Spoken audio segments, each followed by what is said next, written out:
दोस्तों Asia cup के पहले ही वार्म अप मुकाबले में पाकिस्तान के खिलाफ विराट कोहली और श्रेयस अय्यर की तूफानी शतकी पारी के बदौलत भी एक पल के लिए बैकफुट पर आ गई थी टीम इंडिया। लेकिन दोस्तों इसके बाद संकट मोचन का रूप लेकर सर पर कफन बांधकर आए सर जडेजा ने अंतिम में किया चमत्कार और पाकिस्तान गेंदबाजों पर आई कयामत और चौके छक्कों की भरमार के साथ जडेजा ने जड़ दिया तूफानी अंदाज में तेज तर्रार अर्धशतक। एशिया कप से ठीक पहले ही वार्म अप मुकाबले में दिखा दी उन्हें उनकी असली औकात। तो नमस्कार दोस्तों, स्वागत है आपके अपने मन पसंदीदा क्रिकेट चैनल क्रिक अबोबो में। दोस्तों इस वीडियो में हम आपको क्रिकेट इतिहास की दो सबसे कद्दावर और एक दूसरे की जानी दुश्मन कही जाने वाली भारत और पाकिस्तान के बीच हाल ही में खेले गए प्रैक्टिस मैच के वार्म अप मुकाबले की पूरी बाल बाय बाल हाईलाइट आपको दिखाने वाले हैं। लेकिन दोस्तों उससे पहले आप सभी को क्या लगता है कि इस बार की एशिया कप विजेता टीम भारत और पाकिस्तान में से कौन सी टीम हो सकती है? अपनी कीमती राय हमें कमेंट सेक्शन में जरूर दें। वीडियो पसंद आए तो लाइक करके चैनल को सब्सक्राइब जरूर कर दे। दरअसल दोस्तों आपको बता दें कि एशिया कप 2023 का आगाज हो चुका है। ऐसे में दोस्तों इस मुकाबले से ठीक पहले ही वार्म अप मुकाबला खेला गया,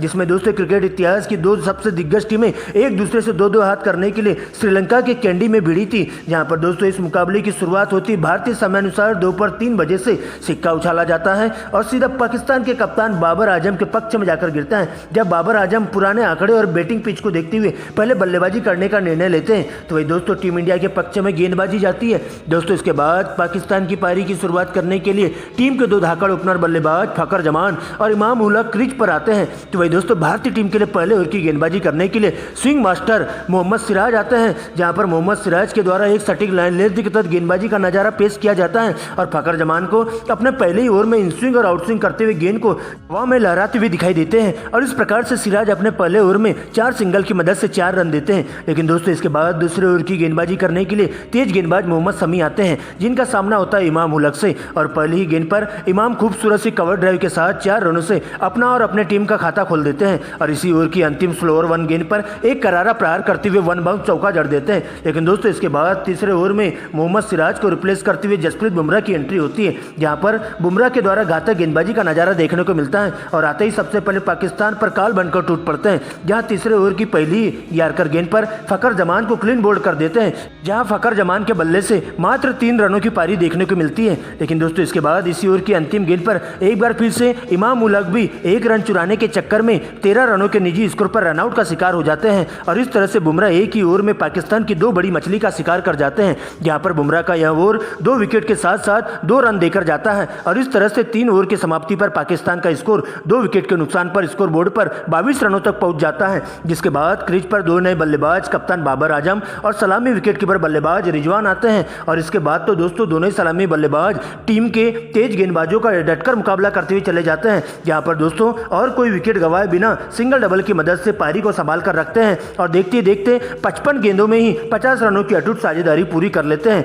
जहां सबसे पहले 15वें ओवर में स्पिन गेंदबाज कुलदीप यादव को बाबर आजम के द्वारा टारगेट किया जाता है और शानदार सी कवर की दिशा में एक जोरदार चौका जड़ दिया जाता है और अपना 50 पूरा कर लेते हैं और दोस्तों अगली ही गेंद पर सिंगल लेकर मोहम्मद रिजवान को स्ट्राइक दे देते हैं। जहां पर कुलदीप की अंतिम फुलटॉस गेंद पर मोहम्मद रिजवान करारा प्रहार करते हुए गेंद को दर्शक दीर्घा में 6 रनों के लिए भिजवा देते हैं और इस प्रकार से मात्र 58 गेंदों में ही अपनी 50 पूरी कर लेते हैं। और इसके बाद दोस्तों 15 ओवर की समाप्ति पर पाकिस्तान का स्कोर 2 विकेट के नुकसान पर स्कोर बोर्ड पर 108 रनों तक पहुंच जाता है। लेकिन दोस्तों इसके बाद दोनों ही सलामी बल्लेबाज तेजी से रन बनाना शुरू कर देते हैं और 16 ओवर में सर जडेजा को टारगेट करते हुए दिखाई देते हैं। यहाँ पर दोस्तों सबसे पहले बाबर आजम का विकराल रूप देखने को मिलता है और जडेजा के एक ही ओवर में 2 लगातार चौके और अंतिम गेंद पर एक गगनचुंबी छक्का लगाकर 14 रन कूट देते हैं। वही 24वें ओवर में भी बाबर आजम लगातार बैक टू बैक 2 चौके जड़ देते हैं और टीम के लिए बहुमूल्य रन लगातार जोड़ते हुए चले जाते हैं। वही दोस्तों इसके बाद 25वें ओवर में मोहम्मद रिजवान भी 5वें गेंद में बल्लेबाजी करते हुए सबसे पहले हार्दिक पांड्या के एक ही ओवर में 3 लगातार चौके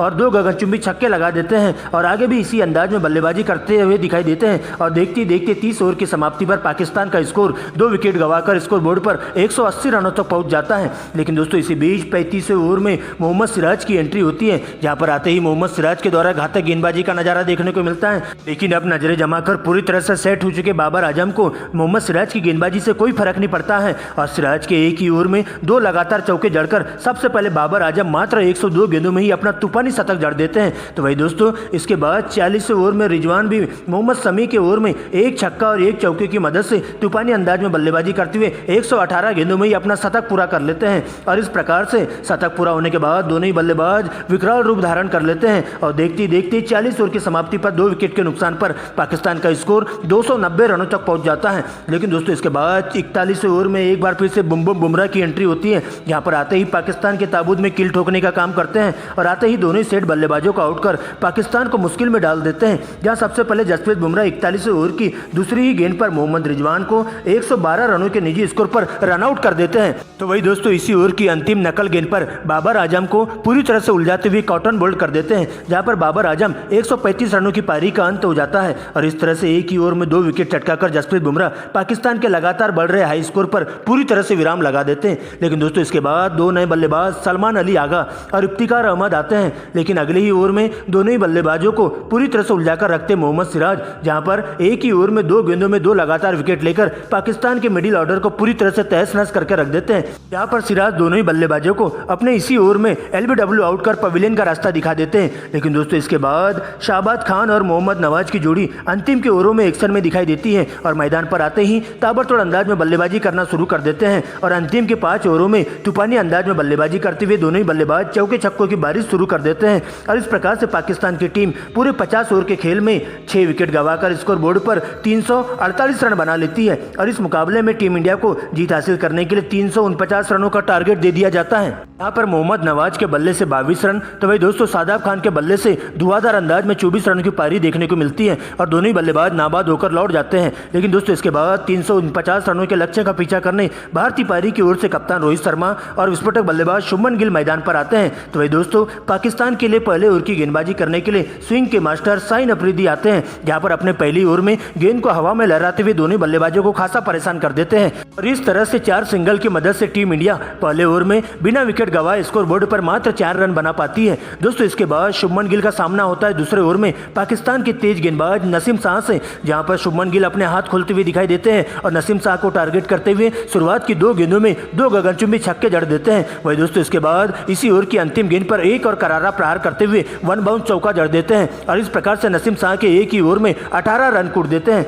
दोस्तों इसके बाद तीसरे ओवर की गेंदबाजी करने के लिए पाकिस्तान के सबसे खूंखार तेज गेंदबाज हरीश राउफ आते हैं, जहां पर उनका सामना होता है रोहित शर्मा से और रोहित शर्मा के द्वारा पूरी तरह से अटैकिंग क्रिकेट खेलते हुए दिखाई देते हैं, जहां पर हरीश राउफ के एक ही ओवर में रोहित शर्मा 3 लगातार गगनचुंबी छक्के लगा देते हैं और हरीश राउफ की पूरी तरह से लाइन लेंथ बिगाड़ कर रख देते हैं। तो वही दोस्तों इसी ओवर की अंतिम गेंद पर एक और करारा प्रहार करते हुए गेंद को दर्शक दीर्घा में 6 रनों के लिए भिजवा देते हैं। इस प्रकार से दोनों ही सलामी बल्लेबाज नजरें जमाते हुए पूरी तरह से सेट हो जाते हैं और पाकिस्तान के तेज गेंदबाजों पर कहर बनकर टूट पड़ते हैं और देखते देखते दोनों ही सलामी बल्लेबाजों के बीच में मात्र 58 गेंदों में ही 50 रनों की अटूट साझेदारी पूरी हो जाती है और इस प्रकार से टीम इंडिया 10 ओवर के खेल में बिना विकेट गंवाए स्कोर बोर्ड पर 58 रन बना लेती है। लेकिन दोस्तों इसके बाद 11वें ओवर में नसीम शाह के द्वारा घातक गेंदबाजी की जाती है और आते ही टीम इंडिया पर पूरी तरह से काल बनकर टूट पड़ते हैं, जहां पर अच्छी लय में दिखाई दे रहे रोहित शर्मा को 11वें ओवर की दूसरी गेंद पर बड़ा शॉट मारने के चक्कर में सीमा रेखा के पास कैच आउट करवा देते हैं। तो वही दोस्तों इसी ओवर की अंतिम गेंद पर एक और करारा प्रहार करने के चक्कर में शुभमन गिल भी सीमा रेखा के पास 22 रनों के निजी स्कोर पर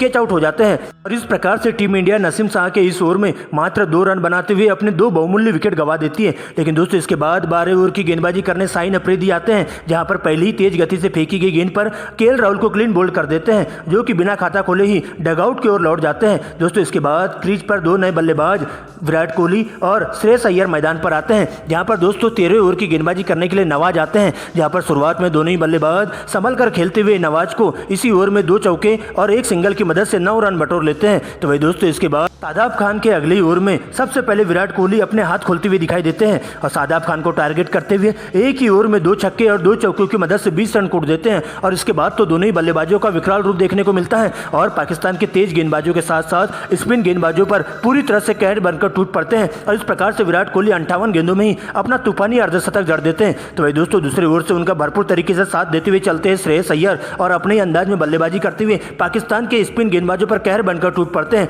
और इस प्रकार से पाकिस्तान के तेज गेंदबाजों के साथ साथ स्पिन गेंदबाजों पर दोनों बल्लेबाज ताबड़तोड़ अंदाज में बल्लेबाजी करना शुरू कर देते हैं और देखते देखते दोनों बल्लेबाजों के बीच में 100 रनों की अटूट साझेदारी पूरी हो जाती है, जहां पर दोस्तों श्रेयस अय्यर भी शादाब खान के अगले ही ओवर में तूफानी अंदाज में बैटिंग करते हुए 58 गेंदों में ही 51 रनों की धुआंधार पारी खेल लेते हैं और इस प्रकार से दोनों ही बल्लेबाजों का आक्रामक शैली वाला रूप देखने को मिलता है। लेकिन दोस्तों इसी बीच 30वें ओवर की गेंदबाजी करने के लिए हरीश राउफ आते हैं, जहां पर पाकिस्तान के लिए खतरा साबित हो रहे श्रेयस अय्यर को आउट कर टीम इंडिया को सबसे बड़ा 440 उल्टे का जोरदार झटका दे देते हैं, जहां पर श्रेयस अय्यर 51 रनों की धुआंधार पारी खेलकर पवेलियन की ओर लौट जाते हैं। लेकिन दोस्तों इसके बाद नए बल्लेबाज के रूप में विराट कोहली का साथ देने के लिए कुमकुम पांड्या आते हैं और संभलकर खेलते हुए दोनों ही बल्लेबाज लगातार स्ट्राइक रोटेट करते हुए चले जाते हैं। यहाँ पर दोस्तों सबसे पहले नवाज के एक ही ओवर में हार्दिक पांड्या का विकराल रूप देखने को मिलता है और नवाज के एक ही ओवर में 3 लगातार गगनचुंबी छक्के हार्दिक पांड्या के द्वारा जड़ दिए जाते हैं और इस प्रकार से दोनों ही बल्लेबाज अपने अंदाज में बल्लेबाजी करते हुए 40 ओवर की समाप्ति पर टीम के स्कोर को 4 विकेट गंवाकर स्कोर बोर्ड पर 245 रनों तक पहुंचा देते हैं। लेकिन दोस्तों इसके बाद अगले ओवर में विराट कोहली तूफानी अंदाज में बल्लेबाजी करते हुए मात्र 98 गेंदों में ही 6 गगनचुंबी छक्के और 6 चौकों की मदद से अपना शतक पूरा कर लेते हैं और शतक होते ही विराट कोहली अपने अंदाज में बल्लेबाजी करते हुए चले जाते हैं। तो वही दोस्तों इसके बाद 45 ओवर में शाहीन अफरीदी के एक ही ओवर में हार्दिक पांड्या भी ताबड़तोड़ अंदाज में बल्लेबाजी करते हुए 3 लगातार चौके जड़ देते हैं और इस प्रकार से मात्र 35 गेंदों में ही अपना 50 पूरा कर लेते हैं। लेकिन दोस्तों इसके बाद इसी प्रकार से बल्लेबाजी करते हुए टीम इंडिया को जीत की दहलीज की ओर लगातार बढ़ाने का काम करते हैं। लेकिन दोस्तों इसके बाद नवाज के एक ही ओवर में हार्दिक पांड्या क्लीन बोल्ड हो जाते हैं और इस प्रकार से टीम इंडिया को हार्दिक पांड्या के रूप में 5वां बड़ा झटका लग जाता है। दोस्तों इसके बाद संकट मोचन का रूप लेकर मैदान पर सर जडेजा विराट कोहली का साथ देने के लिए आ जाते हैं और इस प्रकार से 45 ओवर के खेल में दोनों ही बल्लेबाज टीम के स्कोर को 5 विकेट गंवाकर स्कोर बोर्ड पर 290 रनों तक पहुंचा देती है। लेकिन दोस्तों हरीश राउत के अगले ओवर में सबसे पहले विराट कोहली 3 छक्के और 2 चौकों की मदद से 26 रन कूट देते हैं। तो वही दोस्तों 49वें ओवर में शाहीन अफरीदी को टारगेट करते हुए सर जडेजा भी 2 छक्के और 2 चौकों की मदद से 20 रन कूट देते हैं। दोस्तों इसके बाद अंतिम के 6 गेंदों में टीम इंडिया को 20 रनों की दरकार होती है, जहां पर सबसे पहले विराट कोहली 2 चौके और 2 छक्कों की मदद से 20 रन बना लेते हैं और इस प्रकार से इस रोमांचक मुकाबले में पाकिस्तान को 5 विकेट से रौंद देते हैं।